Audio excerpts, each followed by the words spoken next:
Apektado ang mga residente sa Barangay Mailom sa Bago City pagkatapos ng pag-irap ni Bulkan Kanlaon. Isa ang Barangay Mailom sa mga lugar nga pinakaapektado matapos ang Capen Tetlo Kaminoto nga pag-irap sang Kanlaon Volcano.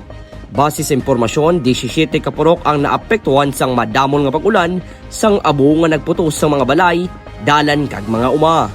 Ginahimo na subong sang City Disaster Risk Reduction and Management Office o CDRRMO kag mga volunteer groups ang paglimpyo kag pagdistributor sang bulig sang mga pumuluyo nga apektado sang insidente. Maubram ako sa kampo, galingin man ang ulo ko. Kag malipungan. So, wala ka man may nabatsag subong sa pre kagabi? Waay ako hinalas ang aga na ano ko. Ginaalerto man ang publiko nga magapabilin nga mabidantayon samtang padayon ng pagmonitor sang mga otoridad sa aktibidad sang bulkan. Ang Barangay Mailom ang ginagkabig subong nga isa sa mga pinakadako nga naapektuhan sang Kanlaon eruption. Samtang padayon nga pagbangon sang komunidad halin sa epekto sang kalamidad.